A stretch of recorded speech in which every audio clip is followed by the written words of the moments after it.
The mountain is shaking again, not from an earthquake, not from artillery, but from men.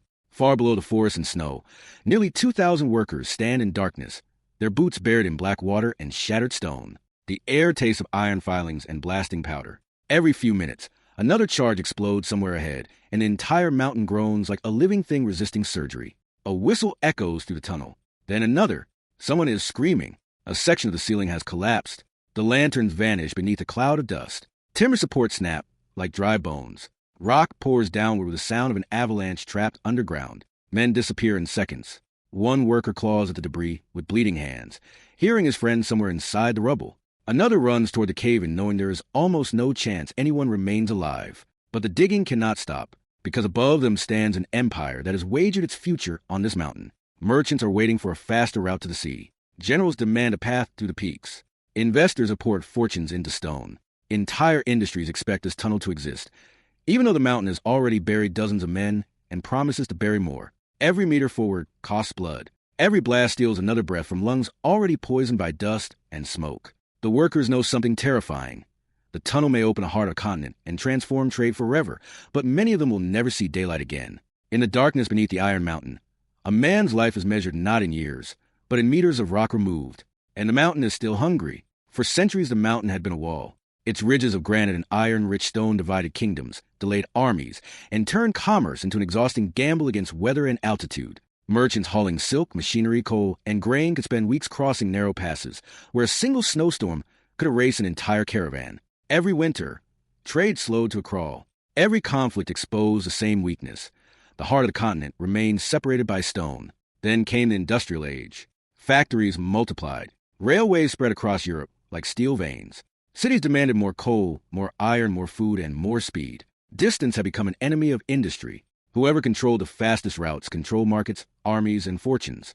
The answer seemed impossible. Cut a railway through the mountain itself. Engineers called it a triumph of science. Politicians called it a necessity. Investors called it an opportunity worth millions. To ordinary workers, however, it became something else entirely.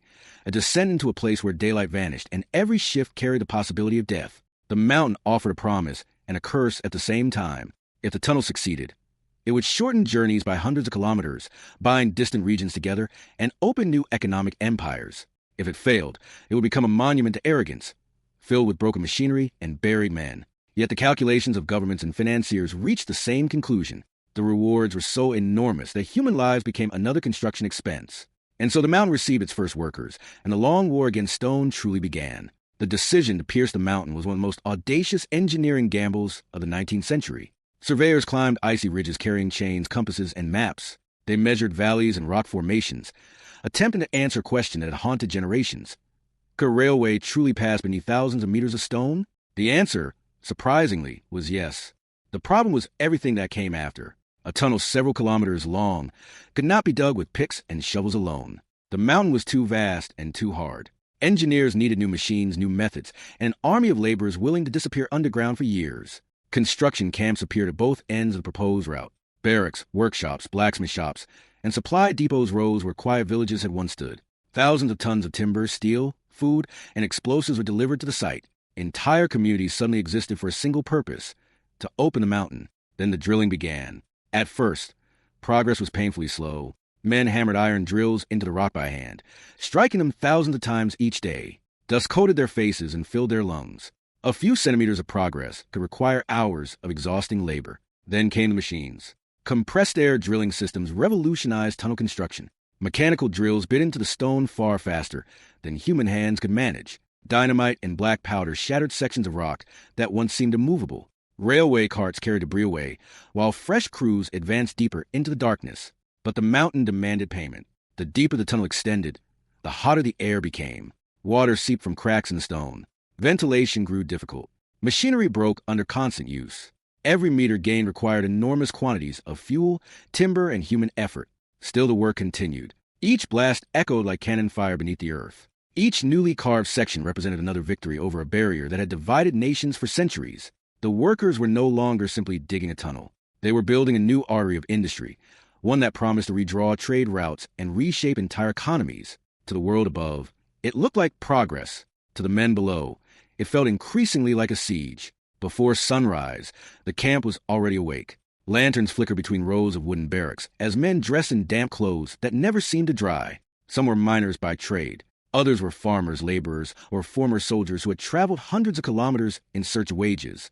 They ate quickly bread, soup, and strong coffee because the mountain was waiting. Then came the descent. The tunnel entrance swallowed them in groups, their footsteps echoing against the stone. Within minutes, the daylight vanished. The deeper they walked, the hotter and heavier the air became.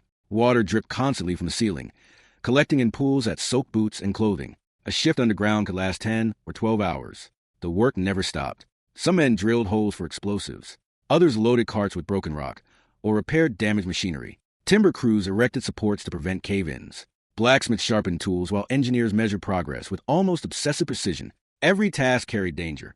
A misplaced charge could kill an entire crew. Falling rocks could crush a man without warning. Machinery could tear clothing, break bones, or trap limbs. Even the air itself became an enemy. Dust from drilling entered the lungs with every breath, and many workers developed chronic coughs that never disappeared. The heat was perhaps the worst torment. Deep within the mountain, temperatures could become unbearable. Sweat soaked clothing within minutes. Men drank enormous quantities of water, yet remained exhausted and dehydrated. Some collapsed from heat and never returned to work. Injuries were common enough to become routine. A crushed hand, a broken leg, a damaged eye. These were accepted as ordinary risks of employment. Death, too, became familiar. When an accident occurred, work often paused only long enough to remove the body. Yet life underground created its own strange brotherhood. Men shared meals, tools, and stories from home. They learned to trust one another completely because survival often depended on the actions of the person standing beside them. In the darkness of the tunnel, nationality and social class mattered less than competence and courage. They laughed when they could. They mourned when they had to. And each day they returned beneath the mountain knowing that every meter of progress demanded another sacrifice. The tunnel was no longer simply a construction project. It had become an entire world hidden inside the earth, a world governed by stone, darkness, and a relentless rhythm of industrial labor. The deeper the tunnel advanced, the more violently the mountain resisted. At first the dangers seemed manageable. A minor collapse here, a flooded section there, a broken drill, or a damaged support beam. The workers repaired the damage and continued digging. Then the accidents grew larger. Entire sections of rock suddenly gave way without warning. Thousands of kilograms of stone crashed into the tunnel, burying tools, machinery, and men in seconds. Rescue efforts often became recovery missions. Sometimes there was not enough space even to remove the bodies. Water created another enemy. Hidden reservoirs inside the mountain occasionally burst through cracks in the rock. Icy torrents rushed into unfinished sections, extinguishing lamps and sweeping away equipment. Workers scrambled for higher ground, while engineers desperately searched for ways to drain the flooded passages. Then came the heat. The deeper galleries became furnaces. Air circulation struggled to keep pace with the growing length of the tunnel. Temperatures rose until some workers could barely stand. Men fainted beside their drills. Others suffered exhaustion, so severe that they had to be carried back to the surface. Disease followed. Dust damaged lungs. Damp conditions encouraged infections. Poor sanitation and overcrowded camps allowed sickness to spread rapidly. A laborer could survive cave-ins and explosions only to be killed by fever a few weeks later. Tension began to build.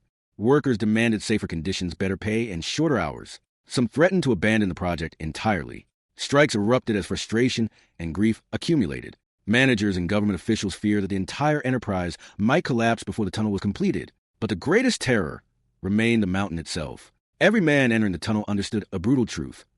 There would be no warning if the rock decided to move. No amount of courage could stop thousands of tons of stone. The mountain had become an opponent. It answered every human victory with another test, another collapse, another funeral. And yet, the digging continued. Because by this stage, the project had consumed too much money, too much labor, and too many lives to be abandoned. The workers remained underground, advancing meter by meter into the darkness, determined to force open a path that the mountain seemed determined to keep closed forever. After years of explosion, collapses, and funerals, the impossible finally happened. The crews digging from opposite sides of the mountain were separated by only a thin wall of rock. Engineers checked their calculations repeatedly. If they had measured correctly, the two tunnels should meet almost perfectly in the center. The workers waited. Then came the final blasts. A crack appeared in the stone. Dust poured through the opening. Moments later, a pickaxe broke into empty space, and light from the opposite side flickered through the gap. The mountain had been pierced. For a few seconds there was silence. Then the tunnel erupted with cheers. Men embraced one another, threw their hats into the air, and shook hands with workers they had never met. Some laughed. Others wept openly. Years of exhaustion and fear suddenly gave way to relief. Above ground, celebration spread quickly. Newspapers called the tunnel an engineering miracle. Politicians praised the triumph of industry and human determination. Investors celebrated the opening of a route that promised immense wealth. Yet the victory carried a shadow. Many of the men who had begun the project were no longer there to witness its completion. Some had been crushed by falling rock. Others had died from sickness, accidents, or exhaustion. The tunnel belonged to the living, but it also belonged to the dead. Every train that would one day pass through the mountain would travel across a monument built not only with steel and stone, but with human sacrifice. The opening of the tunnel transformed far more than a single mountain pass.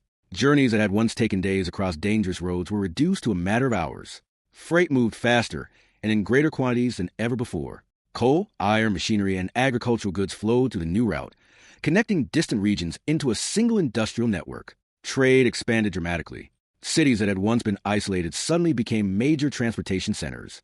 Factories gained access to new markets and new sources of raw materials. Merchants grew wealthy from the speed and reliability that the railway provided. Governments recognized another advantage. A tunnel through the mountains was not merely an economic achievement.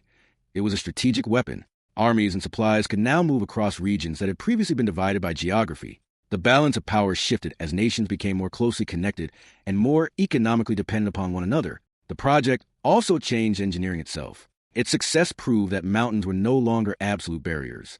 Future generations of engineers would apply the same lessons to even larger tunnels beneath greater peaks and longer stretches of earth. The age of impossible geography was beginning to end, yet the greatest legacy remained hidden. Millions of passengers would eventually cross the mountain without ever knowing the names of the men who carved the passage through solid stone. They would see only a dark tunnel and a brief interruption in their journey. But every meter of that darkness was earned.